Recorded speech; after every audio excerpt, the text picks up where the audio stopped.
Let some people file in here on this Monday. Is this the last? I think this might be the last Monday of the year, if I'm not mistaken.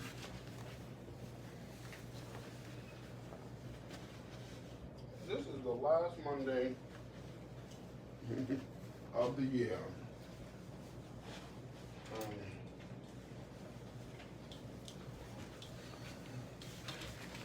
This is the last Monday of the year.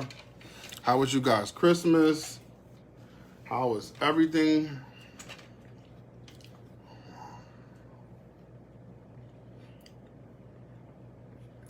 One second, guys.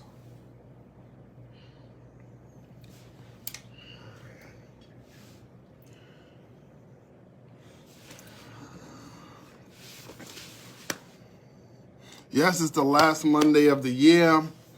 I am excited to do this Mental Health Monday. It's been a whole year of highs and lows. What city, what state are you guys checking in from? Hey, Amanda Marie. I have a few questions and a few things I want to do.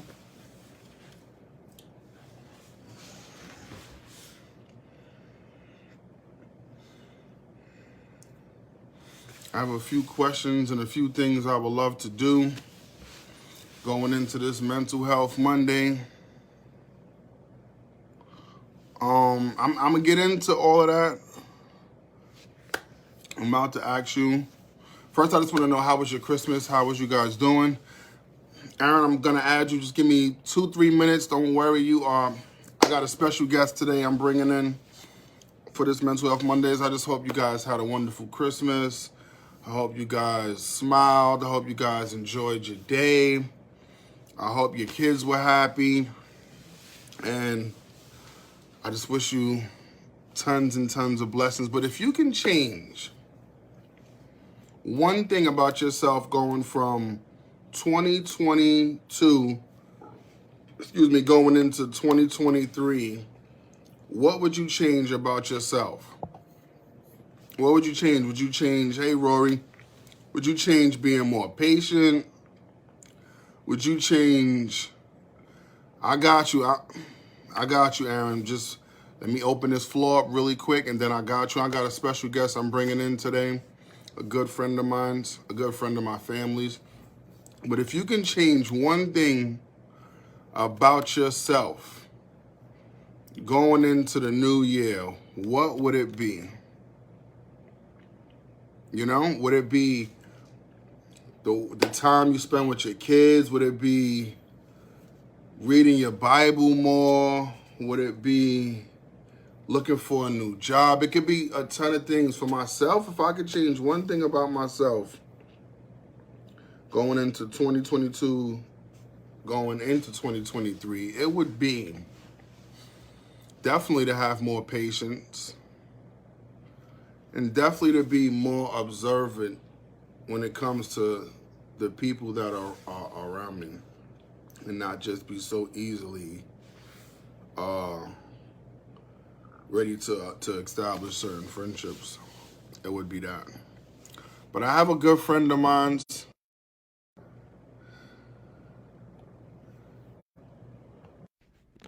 who's gonna talk to me. He told me he deals with mental health, and I think he's here. I don't see you. You're frozen right there. Are you Am I there? good now? You're good. Let me just turn it up so I can hear. I can't really hear right this second. So, ladies and gentlemen, I have a good friend, a family friend. I have my friend Aaron. He told me he wanted to join, and we talked about this, and we want to discuss a few things regarding mental health. Aaron, how you doing today? Good. How about yourself? I'm doing great. How was your Christmas? It was good. It was good? Good. So the other day...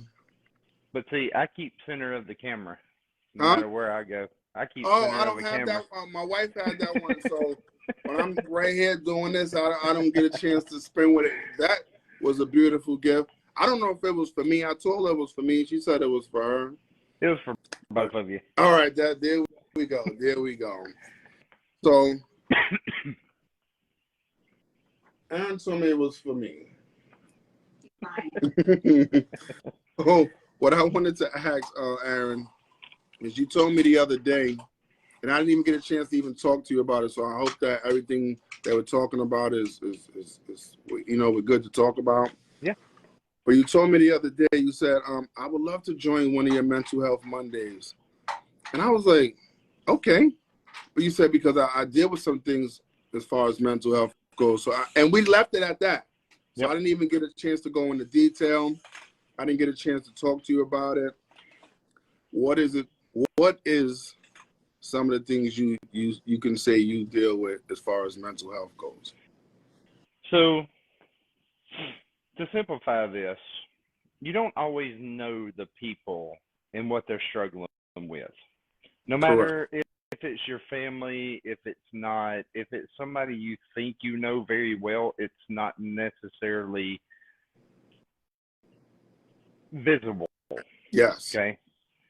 And I've opened up more now that I've become a little bit older than I used to. Okay. But at 18 years old, Mm-hmm. I put a 38 in my mouth and pulled the trigger. Wow. For some reason, the bullet didn't go off. I don't know why. God had bigger plans for you. Whenever I pulled it out, it fired. The bullet went off and shot the wall.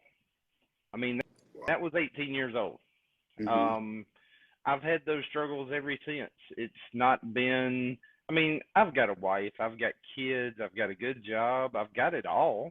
I mean, do I struggle? Yeah, we all do. I mean, and that's what people think.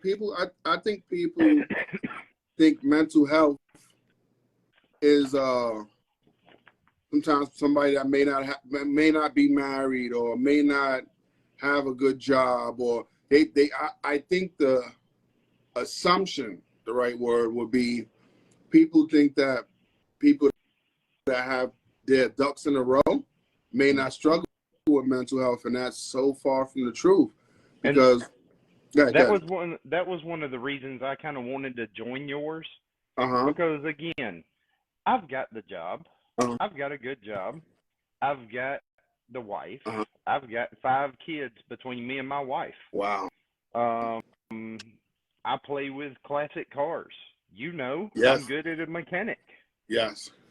The difference between me and some people is I can go out and work on my classic cars instead of having the anger issues, instead of having the mental breakdown issues, instead of having those alone moments where I got to go jump in the car and drive down the road and possibly injure somebody else. That's what some mental health problems end up with, is you do things to try to tame what I consider and what a lot of people call the internal struggle or internal beast. So do I struggle with it every day? Yeah, I do. I'm not going to lie. And, the other avenue is society has turned their backs on men a lot. Yes. Right? They keep your train of thought. Society thinks that men are supposed to just be super strong, super macho, super alpha, right? Not saying that people that are in those categories, don't go through things. And I think that I would say that people, or not even people, society, they think that men are just like superheroes. Well, and men are predominantly supposed to be strong men, father figures, helpers, protectors, stuff like that. So whenever providers, whenever we become vulnerable, it puts us in an even worse spot, because now even if say your wife, you went and talked to her, Uh-huh. and she was 100% strong, ready, willing to help you in any way. It's still, as a man, because of the way we've been raised and taught by society, Uh-huh. we still feel like we shouldn't have done that. And I'm a case in point with that. I've never opened up to anybody because I know the way people look at me. Now, is that an internal look at me or is that an external? Am I portraying to myself what other people think I am? Mm-hmm. They think I'm weak. They think I'm vulnerable. So I look at myself as weak and vulnerable because I share out. Mm-hmm. That's the sad part about this. It's not necessarily that it is. Now, I also don't want to take from women's mental health. Yes. Because society also looks at women in some forms too. Oh, well, you're just bitching. Oh, well, we all got these problems. Mm-hmm. You're a woman, just deal with it. It's the same thing on both sides, but I can give you my point of view. And that's the point behind this is whenever you're looking at things, we are supposed to be a provider. Women do share more. Women can go to women and talk to women about their issues more than a man can. I'm not going to go to my buddy and say, hey, dude, I'm really down today and I feel like that, I just kind of don't want to be here no more. Because society, like you said, the key word society, but a friend, right? Yeah. Is supposed to be able to open up to a friend without being judged or somebody looking at you.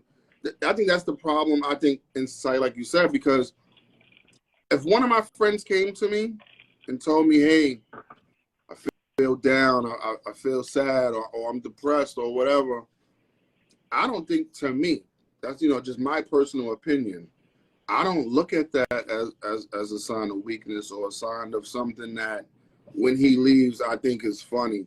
I think it's real. I would try to talk to him and in the best way I could, because I may not have all the answers, but I would definitely try to put him on an uplifting path more than anything else. That's me. But I know what you're saying, because sometimes you could talk to a buddy of yours. But how fast would you go to your buddy and tell him the same thing? Me, myself? Yeah. It all depends, to me, it all depends on the nature of the friendship. Yeah, and see, that's where you come into it.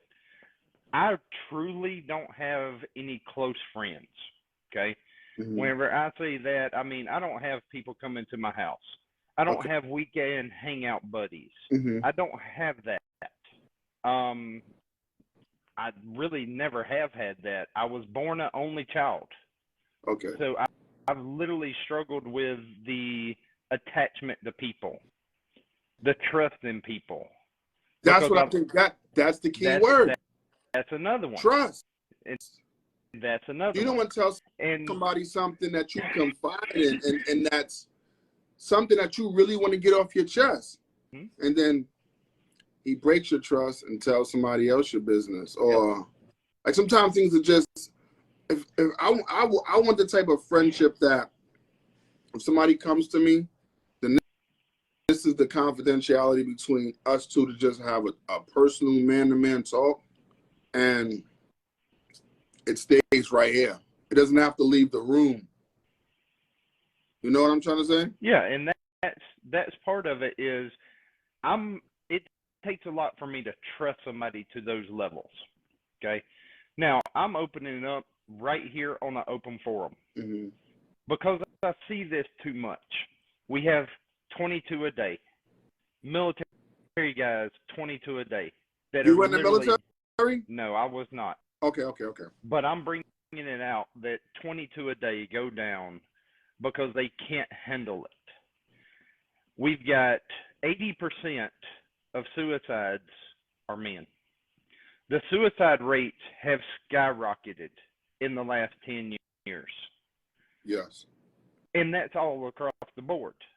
But now we've got to get it out here public. We've got to make sure that people understand that, you know, maybe you do need to reach out. Maybe the public forum is not your place, but I've got an inbox.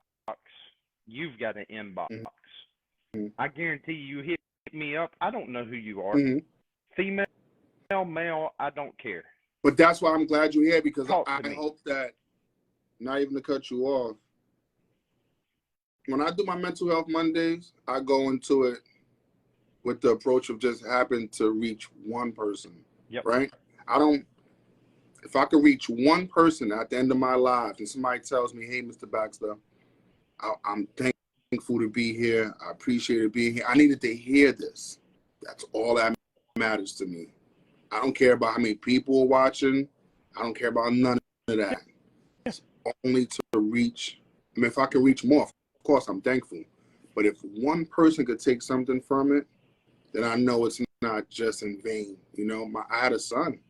He struggled with mental health. That's why I do this. And that's why I understand your son. Because there's nothing you could have done to change your son's outcome. Nothing. He's not even here. An internal struggle. This is the I same tried thing everything. I deal with. Me and his mom. It's the same thing I deal with, is that internal struggle. Mm-hmm. I mean, let's take Twitch here lately. Okay. He was happy. Video. Everything in his life was going great. Next day, where is he? He's no longer with us. I heard there was a report that 3 days prior or 2 days prior, he was the happiest. Mind, he's DJing for Ellen DeGeneres, who's one of the most popular people in the world. Mm-hmm. So, like you said yourself in the beginning, he was financially okay, mm-hmm. right? As far as good job, wife, kids, notoriety, right? Everything. And it still was something eternal. But then the question is, he had popular fans. I mean, he had fans galore, and nobody's seen it coming. That's the scary part. That's the scary part. And that's the point that I want to make here is you don't see it coming. If I chose to do it and I lost my internal battle, you're not going to see it coming. The day before, I may be wonderful, loving, bouncing off the walls like he did. The next day, I'm gone. That's exactly how long it takes. Now, how to fix it? I don't have all those answers, but I can tell you, I feel the same way. I feel supporting. Like I don't have the answers. My wife came out publicly a couple of weeks ago and said she battles with depression and with mental health, and I think that society turns a blind eye to mental health, or they just like sweep it under the rug. Yeah, I think it's like something that it's like a hush society. But the other thing that sucks is there's going to be some people watching this video right now. Mm-hmm. And they're going to think, oh, they're just trying to get ratings. Oh, they're just having a ball. And that's another sad part about this is people take it as a joke. Not all people. Some people are on it and want to help, want to fix, do what they can. But there is people out here that thinks it's a joke. And that's the sad part, because you have a wife that has it. I do struggle with it. Now, I don't call mine depression because I don't go into a sad thing. So I don't know what your wife's going through. I know that she has a lot of issues because of her son, a lot of issues because of certain things that she internally battles with. Mine's just an internal battle. I just feel like I want to give up. Just flat out give up. But as somebody that's new in your life, right? Mm-hmm. Because we haven't had a friendship for 10, 15 years, not even 2 years. I consider myself a friend. Yeah. And I'll say it publicly, I'll say it off the air. If you ever need, you have a wife, you have kids, but if you ever feel like I just need to talk. I just need to just get whatever it is, but just off my chest. My phone number and my My phone number is always open to you.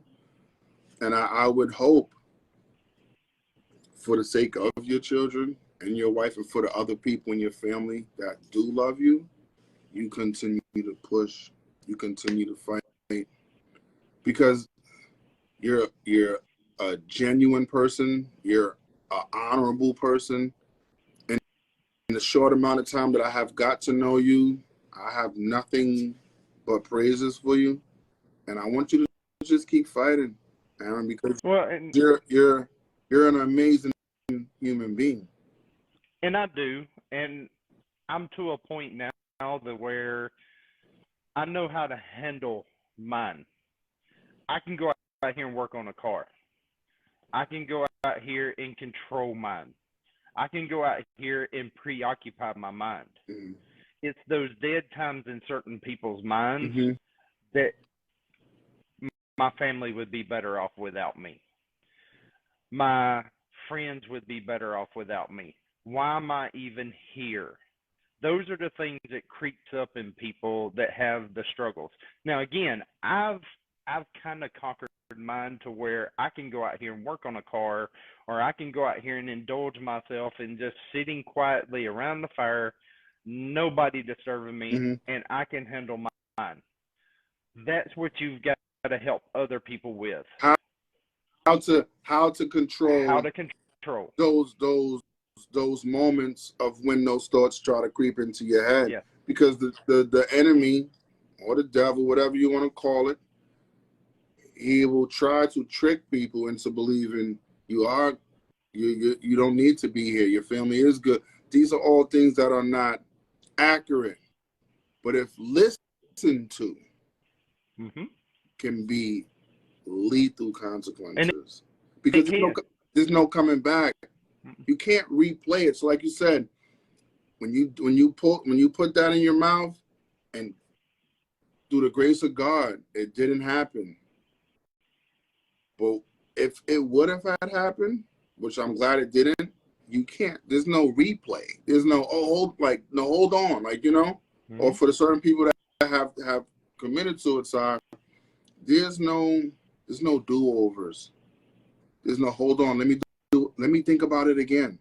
Once you are at that point, and I'm quite sure a lot of people that have been at that point, those were the things that were the tunes that were playing in their head. Mm-hmm. So like you said, how to get to the point where when you hear these things, how to tune them out and how to still keep going forward. Well, and I want y'all all who are viewing. It was something in my time, and it may have been something in yours. Mm-hmm. You remember your father, but you never remember him crying. You never remember him breaking down. Mm-hmm. Your father was going through the same struggles that all are going through, but he never broke down. He never cried. I mean, I'll be honest with you. I went to my mother's funeral. I never cried. I went to the grandmother who I loved dearly. I never cried. You know where all that got boxed up into? My little box that I put inside Mm-hmm. and gets locked away. Because, again, society has taught me that I'm supposed to be strong. I'm supposed to let it all stay inside. You lock it up and you don't let it out. That's the part that really sucks, because But for me, I have to not even struggle. My mom passed in 2018, Mm-hmm. and I can't say the same thing for me. I Yeah. cried, I was hurt, I was torn, and my father passed right behind it in 2019, and I had those same emotions: crying, hurt, sad, maybe feeling a little bit of depression, right? Mm-hmm. But Same you also see how quickly the differences are. as You far as what? you were able to let it out. You were able to let your emotions fly. I have always locked mine inside. Mm-hmm. I And the same struggle. thing with my son, right? So I went through all of these people that were key elements to my life, and I lost them back to back to back. And I think for me, how I continue to march forward is I think about it, but I don't dwell on it, right? So if I dwell on it and I start wrapping my head around it, and then I spin myself out of control. I'll just be like nothing, just sad, depressed. I might start crying, everything. I'll be honest. So I think about it, but I don't stay on it for long. If that's my coping mechanism. I can't say that that's going to help for anybody else. But for those people in my life that I lost that were key components, I think about them on birthdays and Christmases and holidays and things like that. But if I stay on it, I'm no good. See, and that's the thing. You've coped with it in your way. My coping with it is going out and working on my truck. The people who are no longer here, they didn't find their coping. They didn't find the way to release it. My releasing is simple. I go out, work on my truck. I quit thinking about it. I move on. Yours is you've let it out. You've been able to do things in your life to make it a little bit easier so you don't have to sit and dwell on it. Mine is I sit and dwell on it. I overthink all kinds of stuff. I mean, hell, I stay up till 1 or 2 o'clock at night every night, and I get up at 6 a.m. and go to work every day. That's what I do. And at night, my brain will not shut off. That's the reason I stay up so late. And it may be just thinking about bull crap, but that's where that mind just starts working. Well, that's what happens on the other side. The people have not found their coping mechanisms, or they hadn't felt like somebody really cares. No, I mean, and I'm saying that because the people may care, and they may be telling them, look, we really care, and they genuinely care. But that person don't have that trust, because we go back to that trust thing, that they truly care.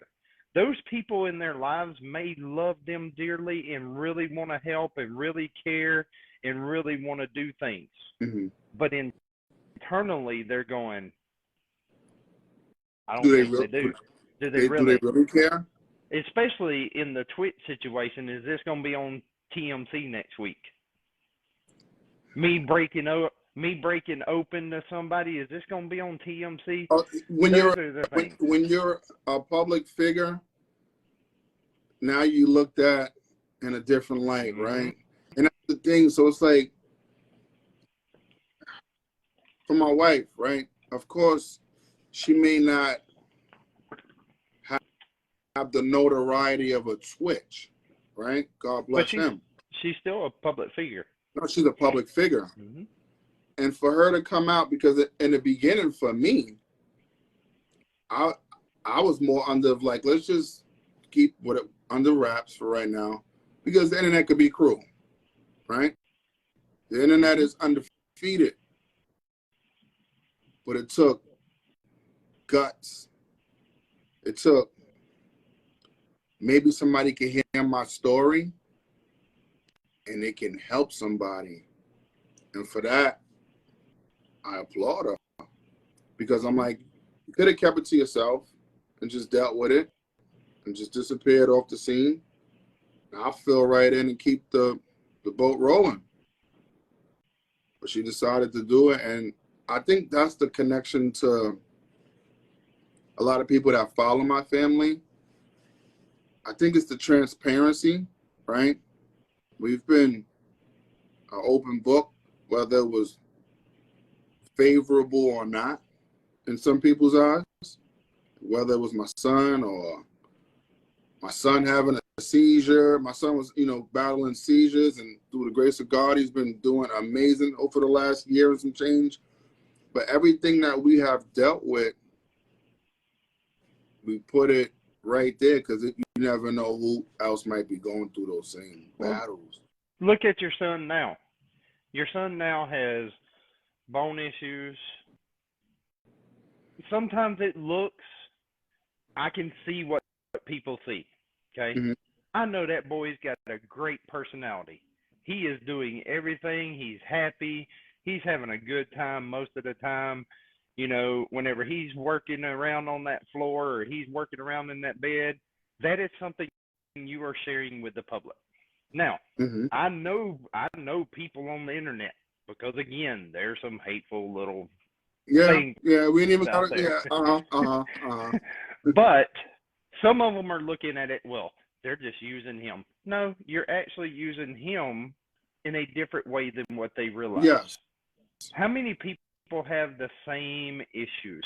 How many people have a special needs child that they're struggling with, Mm-hmm. that they feel all alone, that happens to be their stressor, that Mm-hmm. happens to be that mental health problem that they're going, I don't know what to do. I can't help. I can't do this. I can't do that. And then they see your son and go, man, they're dealing with this too.